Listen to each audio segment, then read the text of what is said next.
Bienvenidos a Voces, un espacio de Bitácora Club en el que hablamos de libros, entrevistamos a autores y a todo tipo de personas y personajes ligados a la creación literaria y artística para reivindicar el papel revolucionario de las letras y de la cultura en esta época de transhumanización. Los libros salvan vidas y hoy son más necesarios que nunca, de modo que nuestra misión es recordarlo. Los libros nos ayudan también a entender la relación especial que las personas desarrollan con los lugares en los que viven, a entender los mensajes ocultos del agua y a descifrar los códigos secretos de los espacios construidos por el hombre. Nuestro invitado de hoy, Perú Cámara, nos acerca a una historia en la que la tradición y la religión por un lado y la ciencia y la investigación por el otro cuentan con un nexo de unión tan inesperado como atávico: la muerte. La historia comienza con el hallazgo en el santuario de San Miguel, en la sierra de Aralar, en Navarra, el cuerpo sin vida de una montañera cuyo cuerpo presenta una anomalía que hace suponer que no se ha tratado de un accidente. En un ambiente opresor, el forense Aitor Ichaurraga tendrá que abrirse paso con la ayuda del inspector de la Ertzaintza Jaime Otamendi y la bióloga marina Eva San Pedro, a través de un bosque de datos y posibilidades que les llevarán a Baracaldo, concretamente a una misteriosa desaparición en las inundaciones acontecidas en 1983. Hay algo más, una oscura e inquietante presencia parece acecharlos. Perú Cámara nos acompaña hoy en Voces para hablarnos de Cordelia, su nueva novela publicada con Duomo Ediciones tras el éxito de ventas y críticas de Galerna. Bienvenido, Perú. Hola, Lorena.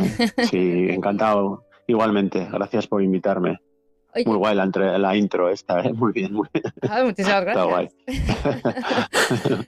Perú, pregunta obligada para todas las personas que llegan por primera vez a este pequeño jardín literario es: ¿cómo llega precisamente la literatura a tu vida? Bueno, sí, pues supongo que era un niño con mucha imaginación, fomentada por mis padres, y siempre he tenido como un mundo interior muy desarrollado, ¿no? Y bueno, pues primero por Bellas Artes, por mi grado que estudié, cuando fui a la uni, y después esa necesidad, bueno, pues de sacar las historias que uno lleva dentro, pues encuentra en la literatura el medio, ¿no? El hábitat donde, bueno, pues volcar ese mundo imaginario, ¿no? Desde que leí el título, es un nombre precioso y es un título que evidentemente es simbólico y cuenta con un significado dentro de la historia, pero desde que lo leí, antes de adentrarme en tu libro, el nombre no dejó de retumbarme en la mente, porque me recordaba no a la Cordelia de Shakespeare, sí, Rey Lear, que también, porque evidentemente simboliza la lealtad frente al mal, ¿no? O la destrucción, pero me recordaba la Morella de Edgar Allan Poe. Ah, Morella. Mira, no la conozco. Pues, no la conozco. No, pues te aconsejo que la leas porque te vas a sorprender. Vale. Porque está ligado también a una de las interpretaciones que se le da al nombre de Cordelia, ¿no? Que está compuesto por una parte de corazón, y por otro de Delia, un sufijo que se relaciona con la diosa Delia, que es Artemisa, la diosa de la caza y de la luna en la mitología griega. Joder. Y claro, y yo te iba a preguntar, digo, esto era Bueno, Lorena, esto lo puedo usar en entrevistas venideras tirándome el rollo, ¿no? Puedo, pero no, la verdad es que no venía por ahí. No, joder. Pues está, claro, a medida que iba leyendo digo, madre mía, ¿ves? Esa es la magia de la literatura, os envuelve incluso más allá de lo que concebís, pero desde luego está muy bien elegido. Y yo te quería preguntar si ese nombre lo tenías previsto o surgió a medida que estabas escribiendo. Sí, me gustaba la sonoridad. Esto viene un poco del fenómeno aquel de Filomena que sacudió especialmente Madrid, ¿no? La dana, creo que era una dana, la borrasca Filomena. Y me llamaba mucho la atención eso. Siempre me han parecido muy sonoros. Bueno, de hecho la vocación de estos nombres es que sea sonoro, ¿no? Que tenga eso, que sea fácilmente reproducible en los medios. Y Cordelia era un personaje también de una serie que me gustaba mucho cuando era chaval, se llamaba Buffy Cazavampiros, y era uno de los personajes. De hecho, otro de los personajes se llamaba Drusila, que me parecía ya un poco excesivo en su sí. Y Cordelia me parecía que, y bueno, dije temporalmente, ¿no? Bueno, pues una borrasca con un nombre sonoro, tal, y bueno, esto sucede en febrero, entonces, bueno, pues tiene que ser una de las primeras borrascas que sacude el litoral y entonces tiene que empezar ABC, bueno, pues Cordelia temporalmente se quedó ahí, pero es que eso, pues se te aferra, se queda ahí, tú te familiarizas con la novela, voy a escribir, voy a seguir con Cordelia, Cordelia para arriba, Cordelia para abajo y al final dices, no, Cordelia funciona muy bien, tiene eso, ¿no? Tiene, no sé, parece eso, se te queda. Totalmente. Una sonoridad Además, muy, muy pegadiza. está personificada porque se convierte en un personaje que interactúa con los personajes y los obliga a variar el rumbo de la investigación por Sí, sí, momentos. sí. Los pone a todos en el mismo plano, ¿no? Es como el frío hace frío para todos, nieva para todos, dificultad para todos. Sí, sí, yo Como creo la que te pone en muerte. un paraguas. Exacto. La muerte también es un elemento igualador, ¿verdad? O Ujú. sea, de eso no nos escapamos ninguno. Es un púgil imbatido. Totalmente. En el santuario de San Miguel in Excelsis, que significa lugares altos, aparece el Ujú. cadáver de Izaro Aracama, una joven montañera cuyo nombre significa estrella. Y yo también he visto ahí poesía, yo he visto poesía en tu libro, como ves, por todas partes, porque Qué guay. además, si lo ligas a ese pensamiento que tiene Aitor cuando la ve, que se Sí, sorprende pensando que ese cuerpo sin vida de esa mujer joven, tiene 42 años, desprende belleza, la sí, muerte sí. y su magnetismo. Sí, claro, a ojos de un forense hay cierta fascinación estética, ¿no? Por cada cadáver. Supongo que bueno, cuando encuentras un cadáver en la morgue, supongo que están todos dispuestos de la misma forma académica, canónica, que tienen como tiene que ser, pero cuando tú estás en el terreno y encuentras un cadáver en medio de un templo, en medio de un santuario, hay cierta, bueno, admiración o cierta, joder, no sé, cierto recreo, ¿no? Visual, ¿no? Y sí, Saro Aracama es una compañera mía de trabajo, es una persona, yo cuando escribo me centro mucho en lo que sucede, ¿no? Y soy bastante malo con los nombres, no me gusta, pierdo mucho tiempo con los nombres, entonces siempre robo nombres de personas reales, de personas que conozco. Momentáneamente digo, bueno, pues a esta persona, pues una persona de esta edad que vive por allí, que tal y que cual, digo, bueno, pues Isaro. Y entonces después, ya cuando ha avanzado mucho la escritura, es cuando te pones en contacto con esa persona y le dices, oye, ¿qué te parecería ser la muerta de mi novela? Y generalmente a la gente le gusta mucho, o sea, les hace ilusión. Salvo alguno que se te pone exquisito en plan, pero es bueno o es malo, y dices, no, no, si vamos a empezar aquí con condiciones, no, rotundamente no. Te he puesto el nombre de un yonki a un colega, no, no me gusta lo del... Bueno, pues no sales, no, no es negociable. Y Zaro fue súper generosa, pues Pero bueno, pues como es ella. esperemos que pase en la literatura como en los sueños, ¿no? Que dicen que si sueñas que muere alguien, le estás alargando la vida. Entonces tú los haces inmortales en cierta medida. Ojalá, ojalá, ojalá. Bueno, lo que sé es que le hizo ilusión y que le ha gustado la novela, entonces, bueno, ya me doy por satisfecho, sí. El Con eso me santuario conformo. en el que aparece Sí, el cuerpo es un lugar absolutamente maravilloso. He visto las imágenes por internet, yo no lo lo conozco. es, Hay una lo es. imagen, abuelo de pájaro, así, que Sí, es fantástica para entender también los movimientos, ¿no? Alrededor de él. Has ido tú a ese lugar, imagino, ¿no? sí, Te impregnó, quedó sí. impregnado en ti. Claro, hay que entender, yo soy vizcaíno, fui a vivir a Guipúzcoa y esto está entre la frontera de Guipúzcoa y Navarra, ¿no? Y cuando, bueno, aquí mucha gente iba de peregrinaje. Cuando llegaban las primeras nieves en invierno y tal, pues la gente tiene, bueno, un relativo fácil acceso, son 1000 y pico metros de altura, pero está bien, la carretera está bien asfaltada. Entonces la gente, bueno, pues va allí mucho de visita, pues a sacarse la foto, la postal, tal cual, ¿no? Pero también es verdad que es un lugar muy tramposo, porque si entra la niebla, te puedes meter en un problema. Y cuando fui a Granada, con Galerna, conocí a una arquitecta que nos hizo una visita guiada por el Albaicín y todo esto, Sí. y hablaba de la arquitectura, ¿no? Tú tienes que, cuando las descripciones literarias, ¿no? Y decía, para mí como arquitecta lo más importante es entender por qué un edificio está donde está, cuál era el objetivo de ese edificio, mucho más allá de los aspectos estéticos, cuál era la vocación de ese edificio, para qué estaba allí, ¿no? Y claro, San Miguel de Aralar era tanto refugio como lugar de culto, tiene un montón de elementos que lo hacen muy interesante. Y efectivamente, cuando llega la nieve, te quedas allí. Y bueno, ofrece refugio, pero también es un lugar, bueno, pues que puede ser intimidante hasta cierto punto, en fin. tiene sus contradicciones y tiene su magnetismo, sin duda, indudablemente. Yo lo recomiendo, creo que es un sitio muy bonito para hacerse una idea un poco del entorno también. Totalmente. Te decía que me pasa algo con los nombres de tu novela y cuando hemos hablado de Izaro, cuando estaba leyendo y leía su nombre, me acordaba de Ícaro y Lázaro. Y digo, bueno, pues también hay algo de eso. Se quemó de que empezó a... Sí, ¿no? Se acercó demasiado al sol. Sí, y se quemó y Muy Lázaro, bueno. pues bueno, el levántate y anda, ¿no? La vida, la resurrección y la vida después de la muerte, porque claro, el cuerpo de Izaro nos habla.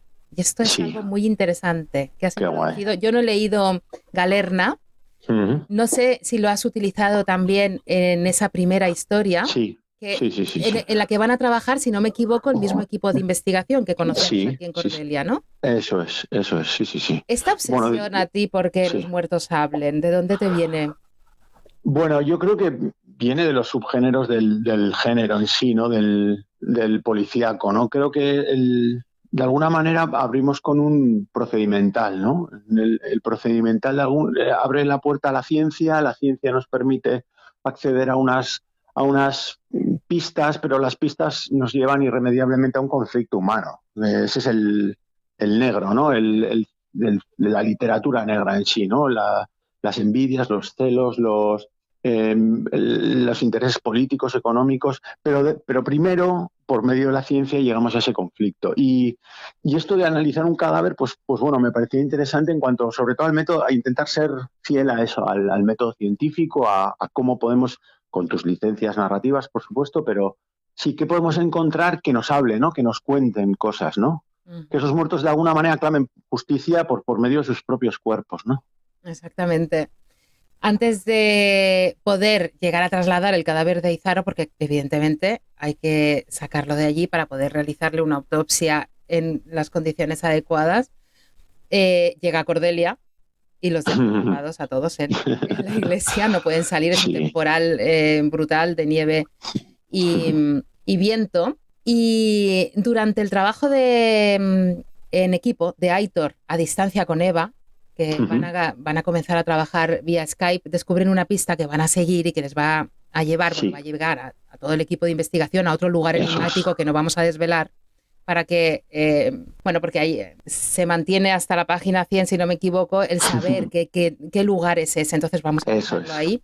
Pero se van desplazando por la montaña nevada. Y a mí me ha gustado mucho Alberto Gómez, porque yo no se me hubiese ocurrido jamás que si me quedaba atrapada en la montaña, que espero que jamás sea así, porque nunca salgo cuando va a haber una tormenta, ni cuando hay previsiones meteorológicas adversas, por mucho que me guste la montaña.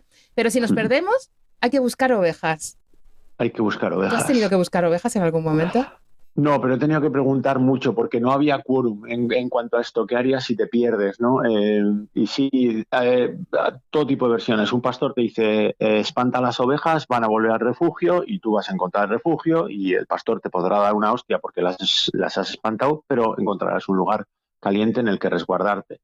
La chancha me decía, caminar, quemar calorías, intentar mantener tu cuerpo en calor en el mismo sitio, sin moverte mucho, porque si la visibilidad te puedes despeñar, si la visibilidad es reducida te puedes despeñar. Exacto. Gente que te dice hace un pozo, un nido de calor, como hacen los huskies en Siberia y así, que hacen un agujero y se meten dentro de la nieve.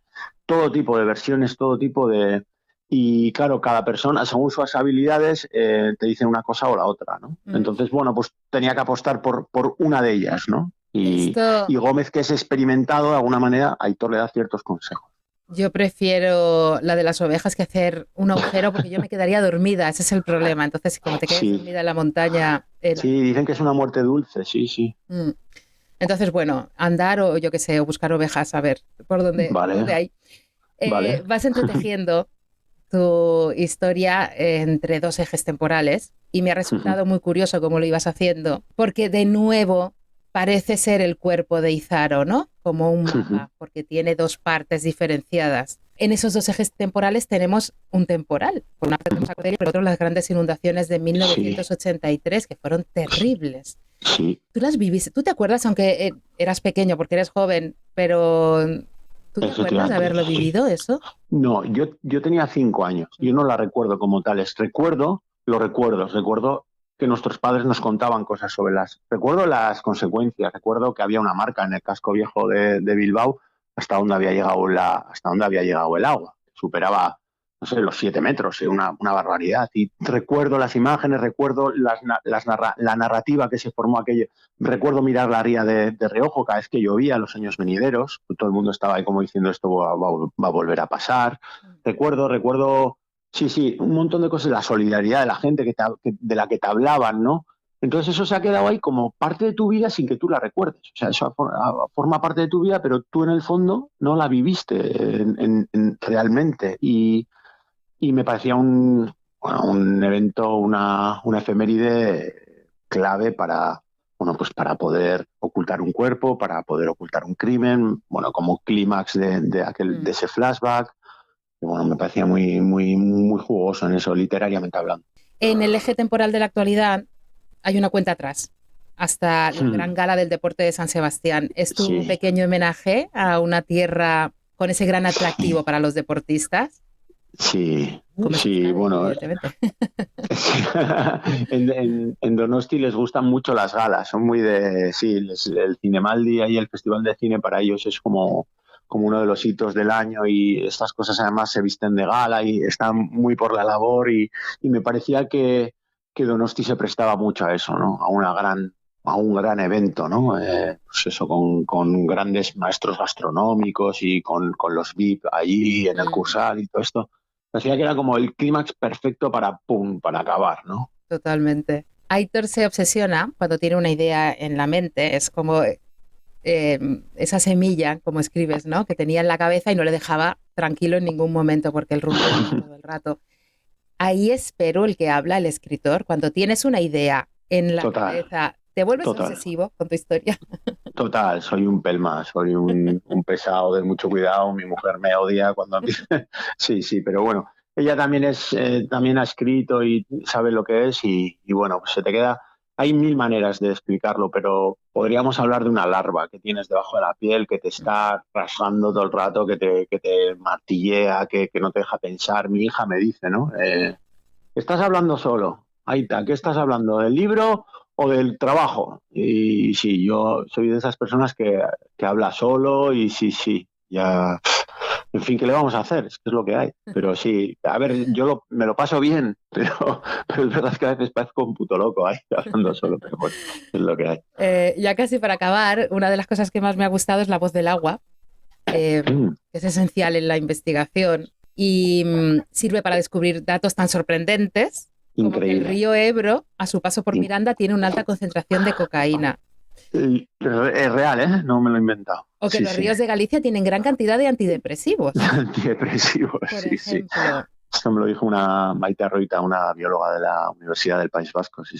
Es muy sorprendente. ¿Qué es lo que más te ha sorprendido a ti mientras te documentabas para Cordelia? Buah, a ver, es que hay cosas que son alucinantes. A mí lo que me flipó mucho fue lo de las momificaciones debajo del agua. El cadáver de Ainara lo encuentran debajo del agua. Esto no es un spoiler, bueno, es imaginable. Y es posible que los cuerpos queden. Esto en Dinamarca se han encontrado cuerpos que datan de más de 3.000 años, de hace más de 3.000 años, y bueno, por lo visto el fenómeno químico que se produce genera una costra en el cadáver, y hay cadáveres momificados en pozas, en lagos, y me pareció increíble. O sea, porque hablábamos del cuerpo, del mapa, de lo que nos pueden contar, pues imagínate lo que nos puede contar un cuerpo que data de más de 3.000 años atrás, ¿no? Pues eso. Hay muchísima información, una investigación contrarreloj también muy interesante, una complicidad en el equipo. ¿Has encontrado a tu equipo perfecto para seguir adelante más allá de Cordelia? Sí, pero eso, me gusta la gente que colabora. Creo que estamos, no sé, esto igual es ya, creo que nos estamos volviendo un poco individualistas, y me gusta la gente que teje relaciones, que teje equipo. No es un equipo perfecto y tienen sus movidas, pero sí que es verdad que, joder, que de alguna manera tienen amor propio, son profesionales, gente a pie, trabajadores que lo único que quieren es, pues eso, forman una especie de pequeña familia, la no elegida, ¿no? La que tú, o bueno, la elegida, mejor dicho, la que. Sí, ¿no? Y bueno, pues de alguna manera ellos han formado eso, y colaboran, se ayudan, se cuidan, ¿no? Y me parece chulo. Tenemos también a Laia Palacios. No podemos ahondar mucho, pero es una buena guía para darse una vuelta por la montaña. Sí, Es una lo fuente es, de lo es. datos absolutamente maravillosa. Oye, Perú, te tengo que dejar ya. Yo me Muy bien, quedaría hablando Lorena. contigo. Ha sido un gran descubrimiento. Me ha gustado mucho tu manera de escribir. Gracias, En Lorena, Bitácora gracias. consideramos que la libertad se halla en el conocimiento, de modo que gracias, Perú, por Jo, hacernos qué más bien. libres, gracias al Sí, sí. conocimiento que se halla en Cordelia. Y esperamos Bueno, verte en el yo también futuro. os he descubierto, Lorena. Yo también os he descubierto y ahora ya tengo un punto de referencia ahí de literatura para ¿cómo se dice? Se dice en euskera cuscusear, para espiaros Cuscusear, un me poquito por ahí, encanta. sí. Sí, sí. Fantástico, pues nos espiamos mutuamente. Muchísimos Genial, Lorena. éxitos, gracias. Muchas gracias. Un saludo.